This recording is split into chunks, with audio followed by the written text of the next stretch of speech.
Hey everyone, Zian over here from Nintendo Life, and let me tell you, I probably not in comparison to everybody else, but I've been playing a lot of Pokemon Legends Arceus. I can't tell you the last time that I've sunk this amount of hours into a game, and I'm not going to tell you the amount of hours it is either, because you're all gonna laugh and be like, Zion, actually, I've played 200 hours in the game, or 300, and well, now you know that I've played less than that. But I've put a lot of hours into this game, and I really. My emotions with it are kind of just a big roller coaster, and I've hit the post game. Obviously, I guess otherwise I wouldn't be toting about how many hours I've put in, and I just wanted to talk about it. But of course, I'm not alone. I'm not gonna sit here and talk about Pokemon Legends all by myself. I invited two of my good friends over from Fanatics 4. AJ, are you there? Hello, I am here, and I am going to talk about Pokemon with my friends. Would it be fair to say that you are a Pokemon fanatic? Yes, 100%, absolutely. I am nothing else but that. That is my claim to fame on the internet. Not even a Smash Bros fan either? That too, but that's a Pokemon thing. You know, okay. Like it's the same thing. I play Pokemon Trainer, so I can't claim both. I gotta it's just one thing. Man, you're really that Venn diagram is a circle. Yeah. Yeah. But we also have another Fanatics 4 member over here, don't we? Yes, we do.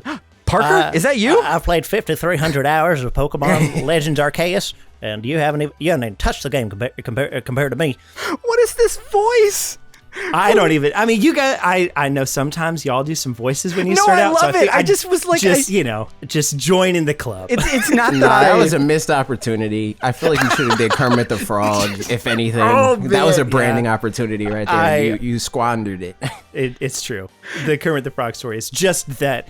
A couple of people have been like, he sounds like Kermit the Frog. And then everybody's like, oh, he does sound like Kermit the Frog. And here we are. Do people beg you to do Kermit the Frog impressions then? Because I'm not going to do that. Not recently.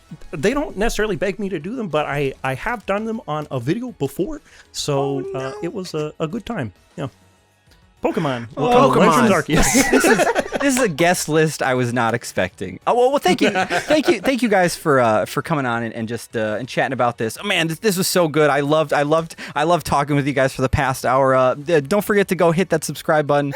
I'm just kidding. But let me start with this. Let me just say that if anybody who's listening to this video has not made it to the post game or has not finished Pokemon Legends Arceus, I kindly suggest that you don't watch this video. As much as I want you to make it all the way to the end, and I want we want the views to go up and stuff, but for your own happiness, if you're a fan and you're playing the game, please come back to this discussion. Remember it at a later date. Come listen when you're so that way you don't get spoiled by everything, because I do think that is for me, that was part of the magic of playing this game was just discovering things on my own. And I muted Pokemon Legends in every shape or form I could on Twitter, and I finally removed those mutes now. But I think I had a better time because of that. And we're gonna try to get in deep into some things. So kindly please go watch a different video. You leave this one on in the background if you want. You can mute it. I don't care. But yeah, just come back later if you're not done with the game. Does that seem fair, guys? Yes. Are they gone? Yeah, Are they gone? We could talk about how God died. Can we talk about that? I think they left. Yeah, I mean, so as far as where we are, I think it sounds like Xeon, you and I are about the same spot in the game, which is the story itself, the main story campaign part is done. You and I have around the same Pokedex number, which is crazy. I have 225. I think you said yesterday you have 226. So I've gotten some of the, I mean, we'll get into more details of this, but just to contextualize everything, gotten some of the legendaries, but haven't so far gotten to Arceus himself or Giratina or whatever. So yeah, that's where I'm at. Whereas AJ, I've done it all, man. You've completed your Pokedex, research level 10, all that for every Pokemon and all that stuff. Shiny Stone. I put God in a tiny ball. I killed the devil, apparently. Does that mean you are God now? Yes. I supplanted him. If you control God, is that 100%? Absolutely. Wonderful. All of them. In the There's Pokemon multiple world. of them in this game. Time, space. Can you catch Arceus multiple times? No. No, it's saying there's multiple Okay. forms of God in the video game world. Right. For a sec, I was like, man, I also haven't caught Arceus yet, or which I've been saying Arceus my entire life, and I already started saying Pokemon, but I don't know. I can only do one It's thing their at a time. fault. They did this. Yeah. You're right, Parker. I think like you and I are basically like right around the same. I have caught Giratina, but that was a nightmare. I don't know if that's maybe that's not a good place to start with the discussion, but have you tried have you done the oh man, I don't want to. I guess I do have to just spoil it for you then, I guess, No, at go that for it. point. I mean, we Spoil scared away. out the people that care about spoilers. Yeah. So, what's the last thing that you've done, AJ? Then I guess, or wow, oh my God, what is wrong with me? What's the last thing you've done, Parker, as far as like this the main story goes? Past. I think right now I have to collect 3 wood to bring back. I think Giratina is probably the next thing that I'm doing. Is what I'm guessing. I got the wood. That was so random. Yeah, that's super random. And whereas I was getting wood randomly throughout the game, the whole game, now I don't know where to go for wood. I'm sure I could look it up, but I popped it on at some point and then just didn't feel like finding wood, so I kind of just stopped. But it sounds like that's probably like about to be the Giratina stuff based on pacing things. I don't know. I think so, yeah. And okay, basically what happened for me is like I did the wood thing. I think I only had a few in my inventory as well, so like I was fortunate enough to skim past that really quick. But I think by the time I got to like the Giratina battle, I've been feeling so burnt out about the game. Like when I first started, I was really on the fence of like this was a good direction because the game felt empty in places, and I was kind of getting bored really quick, and I was like, I'm not going to feel any connections with my Pokemon because of the way that like they level up fairly quick in the early game, but then my tune sort of changed the more time I spent with the game, and I was like, I even at one point I was like, I'm gonna get every Pokedex entry up to level 10 like AJ did. I'm gonna do it, and it's gonna and now I think I'm at like 140 or 150 or something like that, and I'm like, I need water. I need someone please give me some food. Yes, I'm dehydrated. Yeah. That's kind of where I'm at now, and so like trying to like get some of these like late game side quests done and catch all the legendaries and stuff has been grueling, I think is the best way of putting it. And especially this big battle that you'll soon do was also just like, because it has multiple forms, and it I don't know, like, okay, did you struggle with that at all, AJ? All right. So I played this game. I played this game on twitch.tv/fanatics4. And everybody was like, hey man, you're not going to want to just go in there. Because most of the game, what I was doing was I was multitasking. I was like, I know I got to complete these Pokedex entries, and a lot of them are like use X attack X amount of times. So as I'm going through the game, I'm pulling out Pokemon that I know I can use the attacks and complete the thing. So I was like, man, I could fight Giratina with the Pokemon I got. I could not do that. So now I was like, okay, I'll take out 2 Pokemon and I'll swap them for good Pokemon. And I did that. It did not work. And then I was like, okay, I'll take out 2 more. Didn't work. I got my full team. That didn't work. I changed out 1 more Pokemon, and then I cheesed them, and then I won. That boss battle is very dumb. And it is almost entirely because of the second phase. Like the first phase is pretty easy, but it's like, unless you like grind and you like do the grit, you grit your Pokemon up with the rocks and pebbles and all that stuff. It's like you're using all your resources to beat the first half of the battle, and then the other guy comes out and he's like, yo, what's up? What's going on?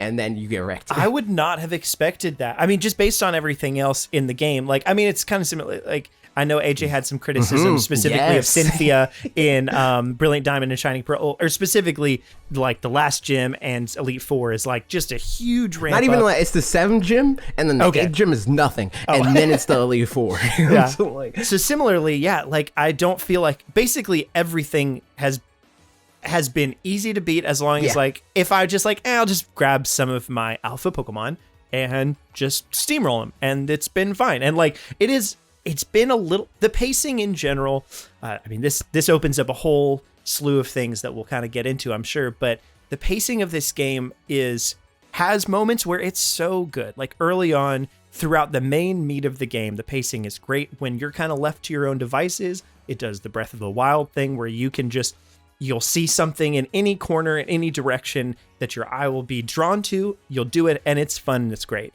But as you get into later stuff, progression-wise, that's not the case, because it's like everything becomes pretty linear and kind of like go here, go here, go here, do this thing. But even the pacing of the battles, just like it ramps up all of their levels, but there's always alphas that are higher levels than them, other than obviously the Giratina fight, which I haven't done yet. Sounds like it's not in that quadrant, but I haven't struggled with basically a single fight for the obvious reason that it's just like, well, I'll just have Pokemon that are strong enough. I could choose lower level Pokemon and sandbag myself a little bit just to make it more challenging or more interesting, I suppose. But it's a tricky thing that I like thinking further ahead, again, opening more cans of worms. I'm curious how Pokemon is going to address some of these things further down the road, if at all, in like other games like Scarlet and Violet. But for this one specifically, basically all that to say, the pacing's a little wonky, and it sounds like the Giratina one just does that more.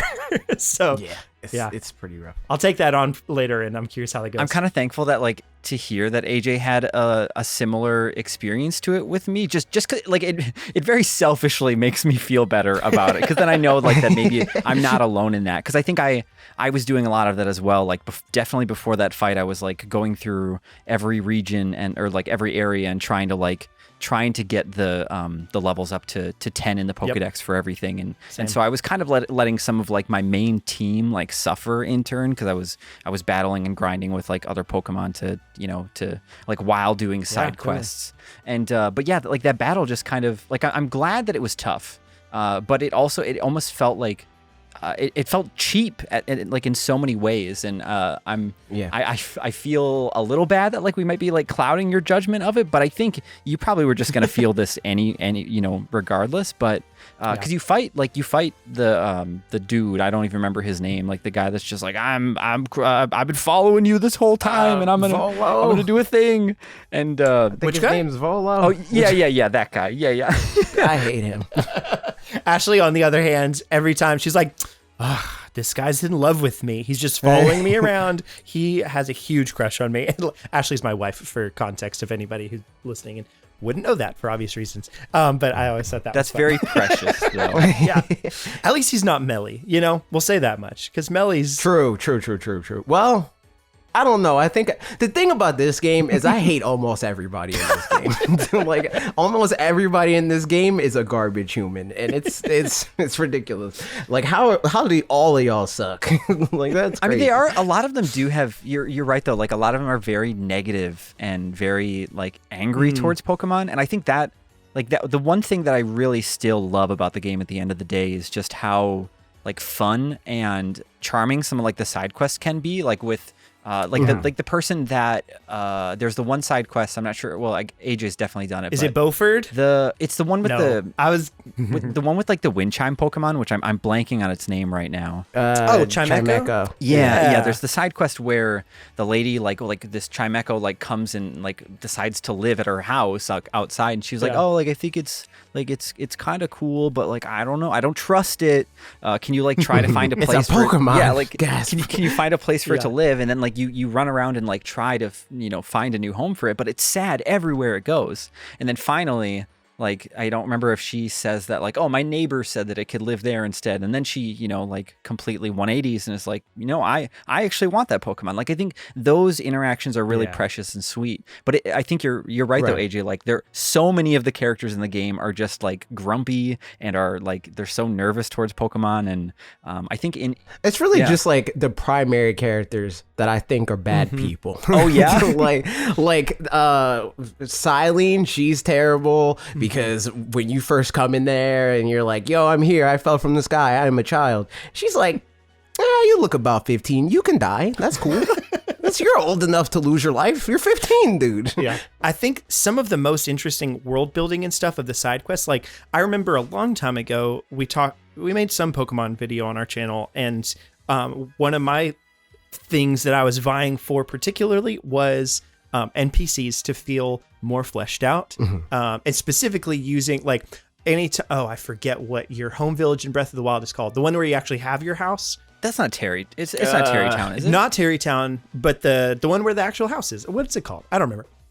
Somebody in the comments let us know. Is it Hitano? Comments are fun. Kakariko, maybe? Something like that? Yes, it's not Kakariko. It is Hitano. Okay. You're right. Hitano. So Hitano, like I specifically remember being there and then seeing people like have their daily patterns and walking around and they react to you differently and it feels very alive. And it's a really small town, so it's not, I mean, I don't know programming, but it doesn't seem that difficult to do that in some regards. Like, but it's definitely a lot more work than the classic Pokemon thing of guy stands right here next to his Poliwrath.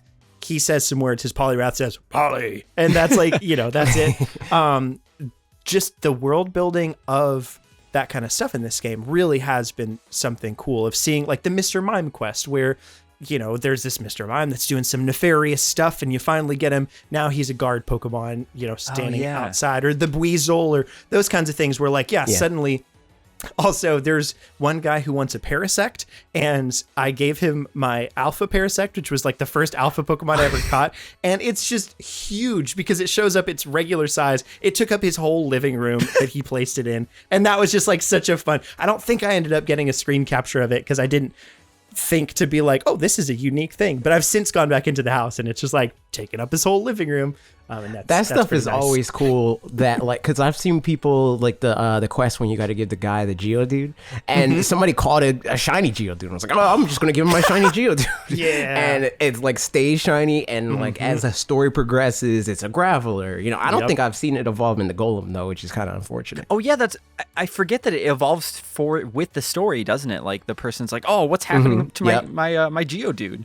And that happens a lot. Like there's the quest with the guy that thinks he has a Silcoon, or he gets a Wurmple and he thinks it's going to evolve into that a was Silcoon. Beaufort that I mentioned a second ago. I love like when we were saying that we didn't like the characters, I was like, except for, and then Beaufort it's like literally just the primary characters, the ones that have like story dialogue, like basically the whole story is kind of built to be like this is hardcore. I think Xeon, you posted a picture a long time ago of like Pokemon is family friendly, and then it was the thing about like Pokemon dying or whatever, or like the bones. It was like one of the poems, I think. Yeah, it does feel like the main story is trying to be like abrasive in some way that it's not quite found its footing yet, I don't think, in terms of how to do that effectively. I don't even necessarily think it's a bad thing. Like that's not a complaint for me that the people are terrible. If anything, it just like it's a fun thing to like laugh at and be like, oh, this,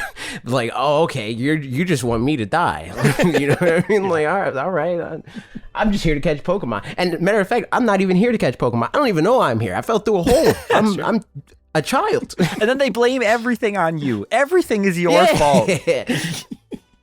So how have you felt about the side quests as far as like? Were there any that like gave you an extra hard time, or were there any that you like really enjoyed in particular? I know that's kind of a bit of what we talked about, but were there any others that really stuck out for you? So there's one, especially if we're talking about end game stuff, that was like one of the two notes that I took to talk about in this call. The one that I just think is interesting because it doesn't really, as far as I know, have any like explanation of what to do in game. Like I had to look up what it was, and I didn't have context for it anywhere. The Manaphy one. Oh my gosh. The Seas Legend, I think it's called, or something like that in the game. But it's interesting to me, and I was telling you yesterday, Xeon, I'd be interested to make a video later down the road about like playground rumors and like learning things about how you do stuff in games. Like this is how you catch this Pokemon or whatever. And so this one feels like something that only could have really happened through that in the past. And it just doesn't, I don't know if I like it or not. Basically it's, you go to the Cobalt Coastlands and you have to have 3 specific Pokemon in your party and go to a specific spot. And then it'll prompt you to go to another location where a Manaphy is. And don't you have to do it like at a specific time of day too? Oh, yeah. It has to be evening. Which makes it worse. It does. Yeah. And so that's the kind of thing where like, and kind of same for Ursaluna's evolution. Like it feels very specific. Like compare those to Breath of the Wild. like shrines or whatever, where there'll be some cryptic thing that, you know, it's like a cast poem that he's like, you know, go to this place at this time of day, whatever. But you can figure it out with everything just in the game. Like, it might be hard, but you can figure it out. Whereas this one, I don't think that there was enough to be able to really get you there. So I don't know. I'm curious to y'all's takes as well. Like, I don't know that I like that. I mean, I want to hear what AJ has to say too, but I really agree with you that I mean, AJ, if you feel free. If how did that quest go for you?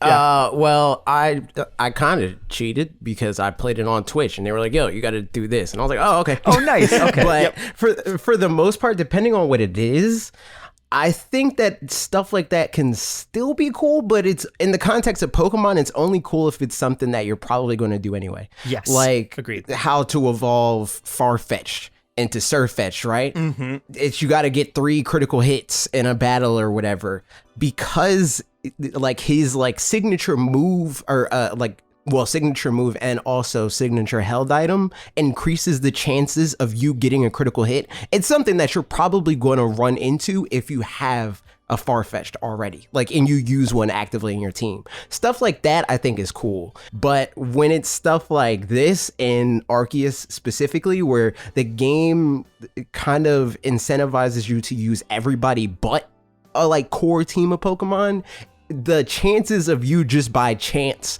having those specific 3 Pokemon and going to this specific area at specifically evening is too much. It's too many layers to just be like, oh shoot, I just randomly ran into that, you know? Yeah. Like it's too rare to be a playground rumor, you know? And even if it happens, like, you would have to recount it would be the same as like picking a lucky pair of clothing on a sports game day where it goes well. Also, I just said sports game. That's very athletic of me. But like, you'd be like, all right, I'm going to wear this exact same outfit every time this happens, because I don't know if it was my lucky underwear or my lucky toe ring or whatever, you know, like same kind of thing. Like, you wouldn't know that it was those specific ones. Yeah, you're totally right. Like retracing your steps and like figuring out exactly like what you did right to make that happen is slim. And you're totally right, like with how many Pokemon are in the game, and like being there at like that right time of day and having them all in your party is just such like a slim chance. And I think the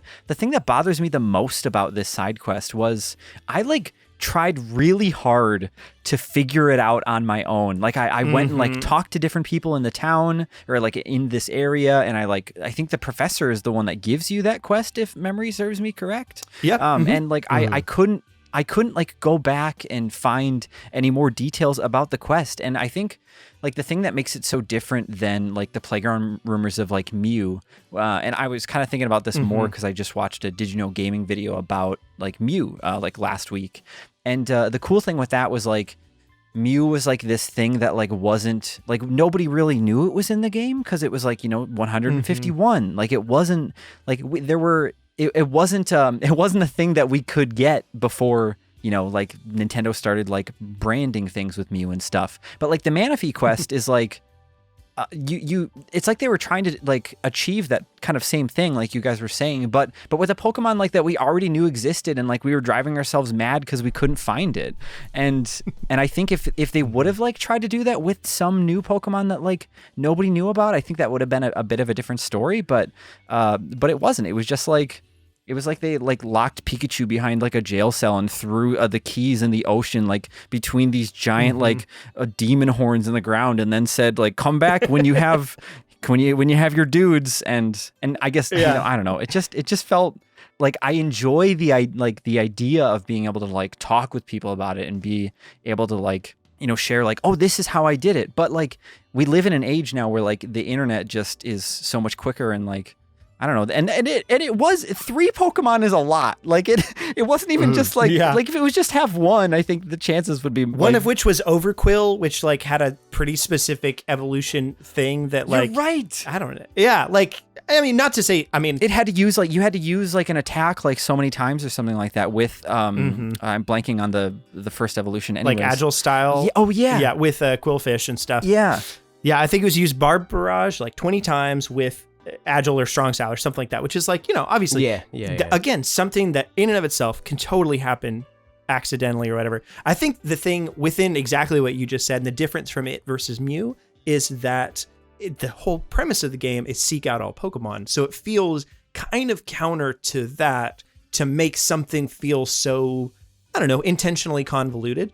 So, and that's like, in general, I think the bulk of the game, like 90% of, the middle part of the game feels like really in line with the concept of seek out all Pokemon and catch all these Pokemon and level them up and all that kind of stuff. And then it's really the post-game, end-game kinds of stuff that feels very like rote, in a way that I do wonder if we didn't play games the way that the three of us do, which is, kind of go from one game to the next game and play a whole lot at once. And then if it's something that we played more like maybe when we were kids, or like people play Animal Crossing oftentimes, or just slowly over a long time, would some of these things, some of them, definitely not all of them, because I don't think that Manaphy thing could rarely ever be actually organic, but could some of them be more organic? Or could the fact that end game stuff feels so just like beat by beat end up being broken up more by like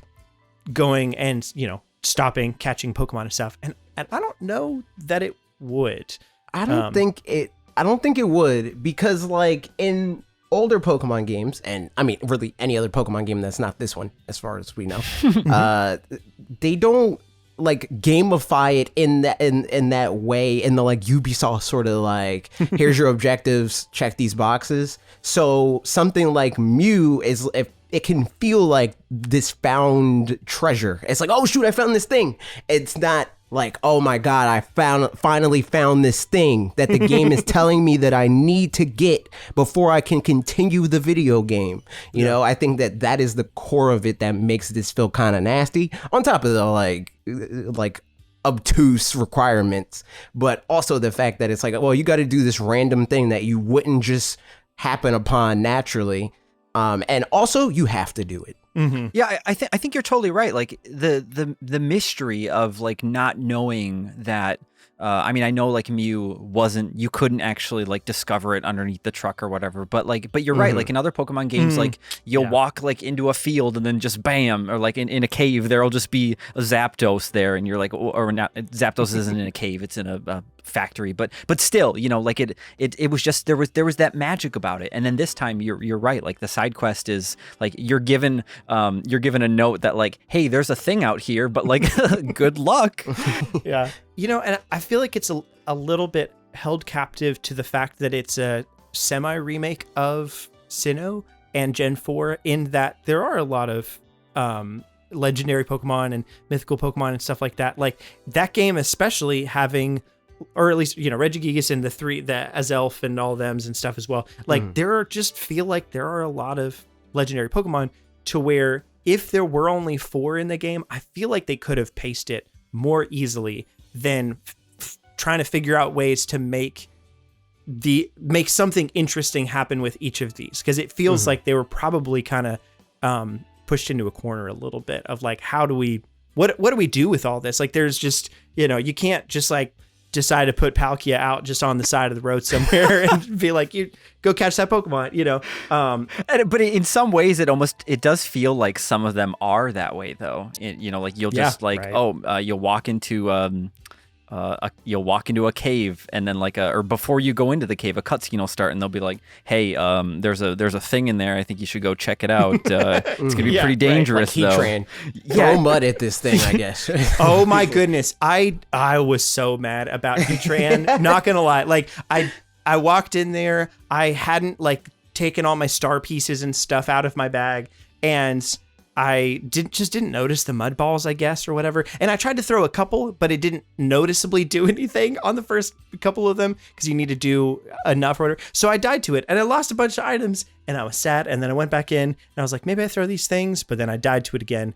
And then I fixed it the third time, and I got it. But like, I was so frustrated about that like, it doesn't feel like I should have died so quickly to this. But I mean, some of those like, of those are just, I don't want to say that the game is cheap at times, but it feels a little artificially difficult The in boss some ways. battles feel cheap. Yeah, okay. Like they feel like, because the way that I think about this is like I like fighting games. I like playing fighting games. So the way that I think about combat a lot of the times is like, okay, good combat is usually a game that allows you to figure out a way to skip your opponent's turn.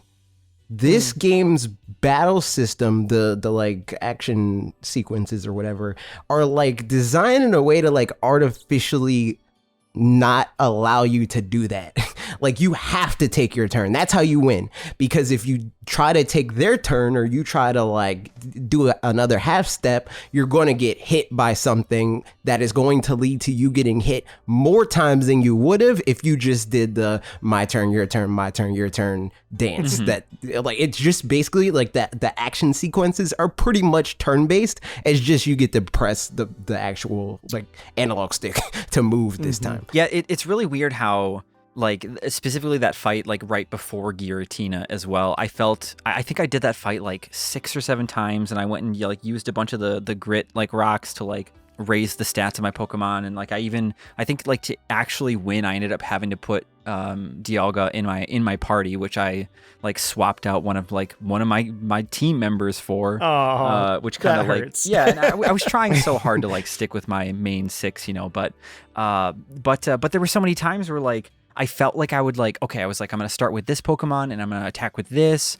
But then, like, one attempt, like, I did an attack and I knocked out the first Pokemon. And then his second Pokemon came out and then completely wiped me. And, like, but then there was one time where I got, like, the first Pokemon down to, like, a sliver of health. And then he pulled it back and threw out a different Pokemon. But then, like, I made more progress because I didn't kill it, like, or I didn't knock it out, you know? And it was just like, it felt like I was making the correct moves, but, like, the game was just playing, I don't want to say, like, better, but it just, like, it was playing different based on, like, how much damage I was dealing, and it just didn't feel, I don't know, it was wonky. It, like, wasn't like the normal Pokemon I was used to, and I wasn't a fan. I wasn't enjoying it. Yeah. I don't know if you've ever, like, if either of you have experienced, like, moments like that throughout the game too, where it just, like, feels like the game is, like, it's just unfair, I guess. Oh, totally. Yeah, I mean, it is just like I'd be curious if somebody has already done the math or whatever, but it feels like a lot of moves hit harder than they used to, but more often than not from the enemy side. Yeah. And that's just interesting. There's a lot of it where it's just like the math doesn't add up the same way that I feel like it traditionally did, which, like, is interesting, because I think that's sort of been some of my complaint about Pokemon in the past, is that, like, I like traditional turn-based RPGs oftentimes because there's such a difference between the way that I play and the way that a boss plays. Like in Octopath Traveler, for example, like, the things that you do with your 4-member party feels very different from the things that the boss does. And in Pokemon, it's balanced such that, other than in very specific, like, event situations maybe or something like that, like towards the, you know, end game of Sword and Shield or something against a legendary where they're suddenly way stronger than they normally would be, something like that. Other than that, it's balanced such that if the roles were reversed, you'd be doing the same things as each other with the same power as each other and stuff.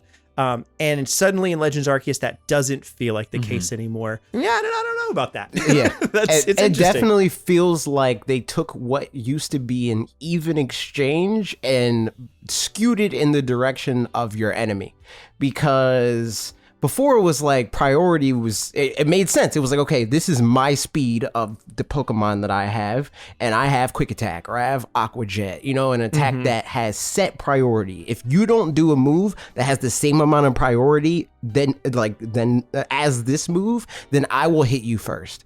In this game, it almost seems like the CPU would be like, oh, you did agile style, well, I'm gonna do a faster agile style, and I'm gonna take you the what the game told you will be 2 turns, and now you just have 1 turn, and then next turn I'll have 2 turns. You know, it's less about, like, it seems like you can do less of the thing where it's like, oh, my enemy did this, so I'm going to do that, because your enemy is the one that's able to do that. You know, like, it has more hind and foresight than you do, especially in reflection of the past things that we've been saying.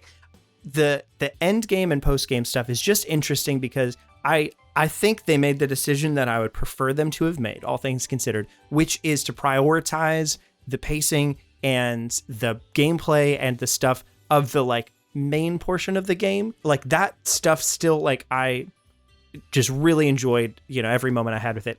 At this point, less so because I'm more familiar with the areas. I have fewer new things to find in all of them. It's, it's a little bit same old. And also in the back of my mind, there's like the post-game stuff, the couple of things I haven't done yet that I, technically should do or whatever, and may do, may not do at this point. We'll see.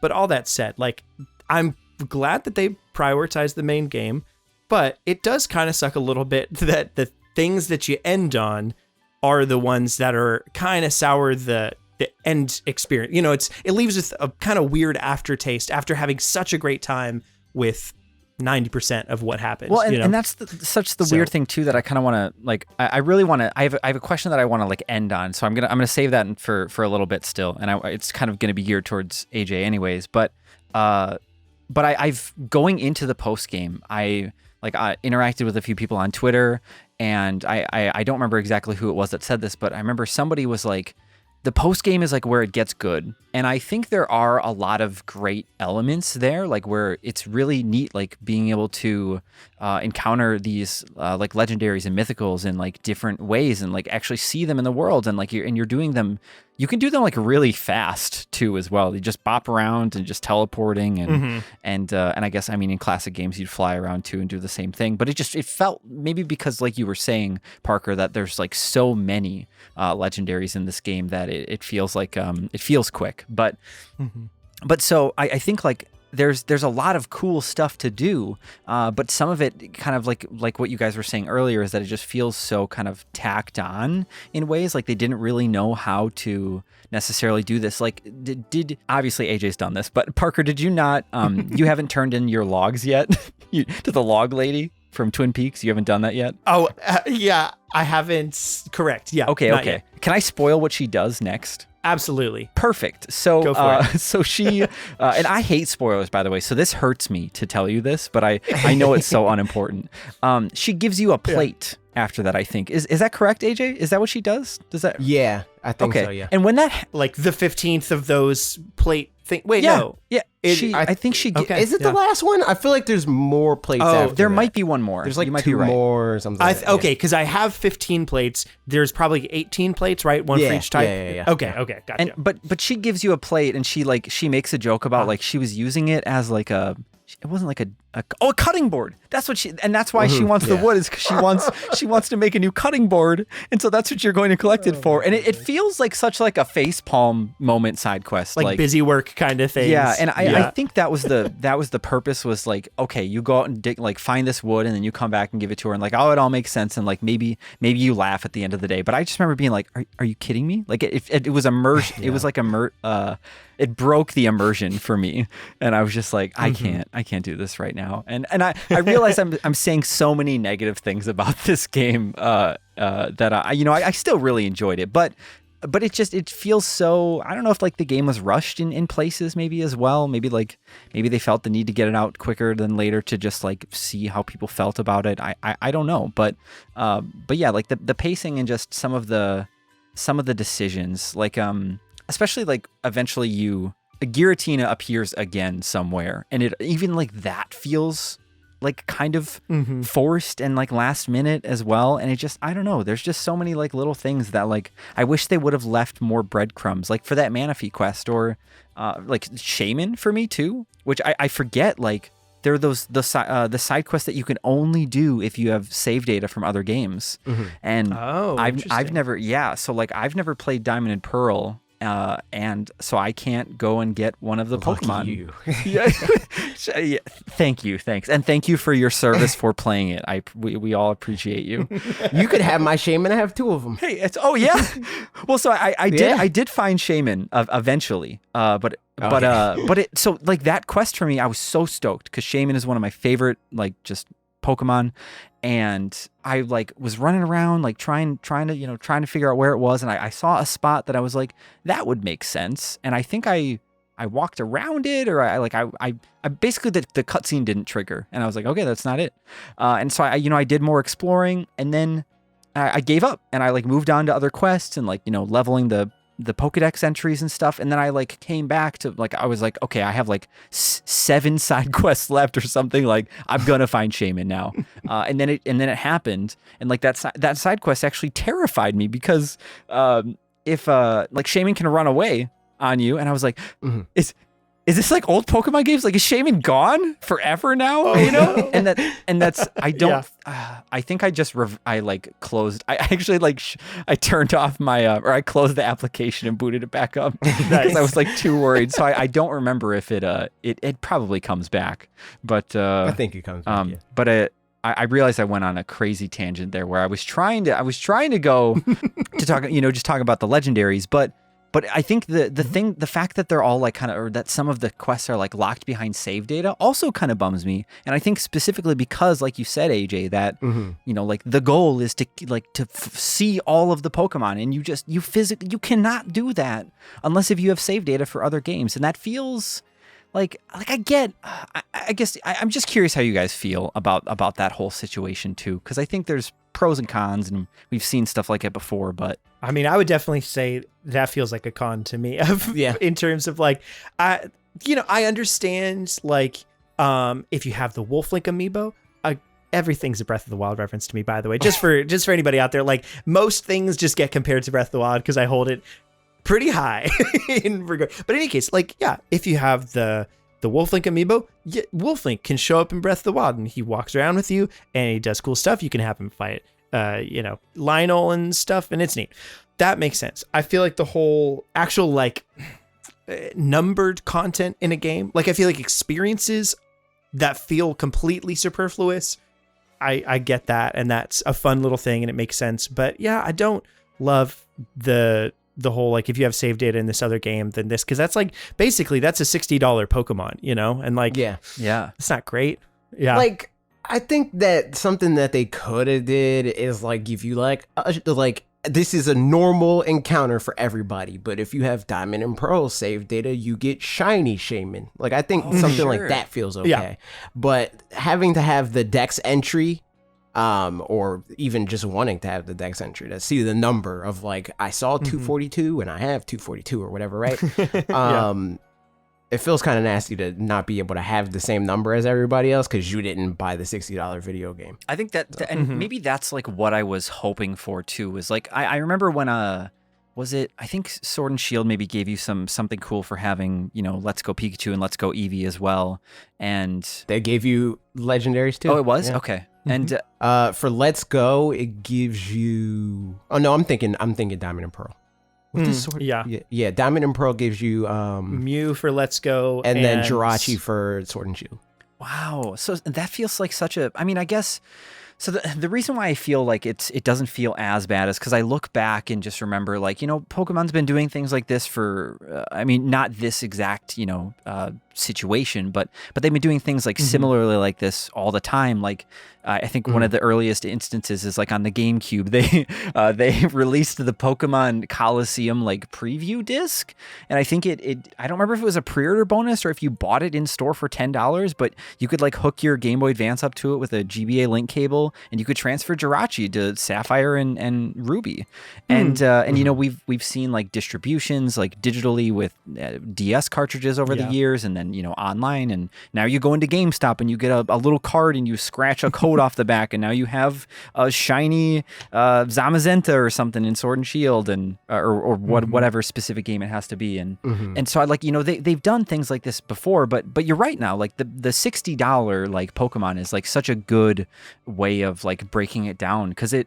like I want to complete the Pokedex, but like after I saw that like that I can't get Darkrai now, I was like I think I'm okay not finishing this game right now. Yeah. I mean, and I guess in retrospect, if you want to finish the game, I can give you Darkrai too. So that's exactly what I was just about to say. Just get my Diamond and Pearl Darkrai and give it to you. I don't need it.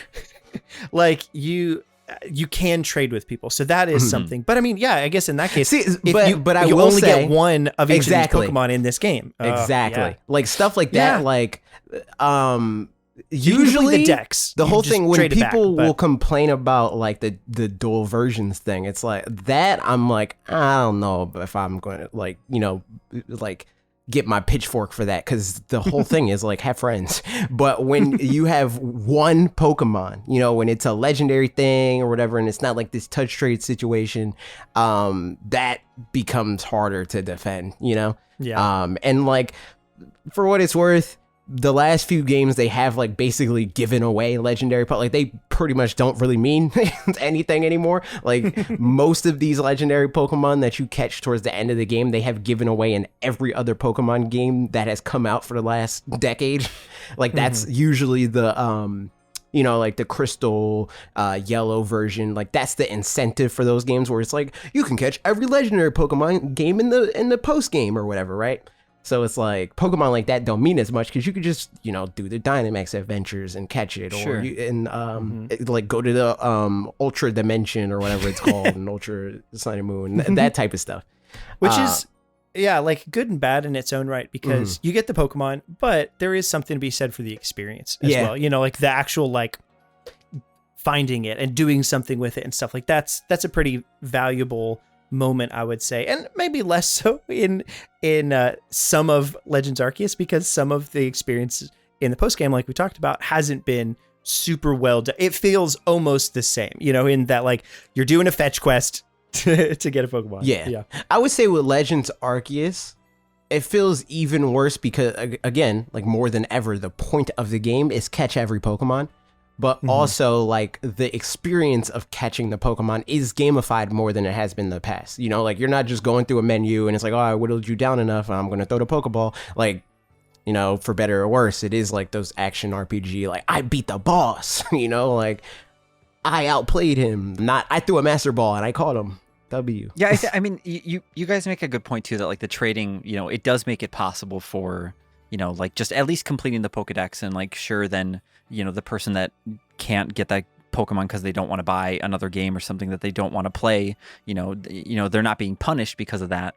And maybe they will do like more events down the road too, where like maybe in July or something, GameStop will run a promotion with Pokemon Company where they'll give out codes for, you know, Shaman and Darkrai and stuff like that. But I guess, like, you know, for me personally, like, I don't have a big attachment to Darkrai, but like Shaman has been in my party for, I don't know, since I caught it, you know, like now, and I've been like, it helped me, like, you know, do like the one of the last battles in the game, and like I have like fond memories of that now, you know, like even though it was like a struggle to like defeat Giratina and stuff, like I did enjoy that, but I think like about how much more upset I'd be like if I just like didn't have the option to like have one of my favorite Pokemon in my party because I like didn't like buy that game, and like I don't know, that would I'm diving like I'm continuing I'm digging a deeper hole here, and I don't want to be in this hole. Can someone get me out? Yeah, man. I'll do that. Here, let's I don't know if this is on your topic thing at all, but I am curious just what all of this looks like, because to go back to an earlier point of yours of like, does it feel like the ending is rushed? I would suspect yes. But again, part of that feels like the ending was rushed because again, they were kind of pushed into a corner, probably from having all these legendaries, having to figure out a way to eventize every single one of them, and not having a way kind of within the regular gameplay loop to do that efficiently. But I suspect that it's something that they realize just as well as anybody else, and hopefully even by Scarlet and Violet, that'll be resolved there. And especially since kind of legendaries, like looking back at Sword and Shield, there weren't that many legendaries in the base game. They got added more and more through DLC and kind of like just random update kinds of things or whatever.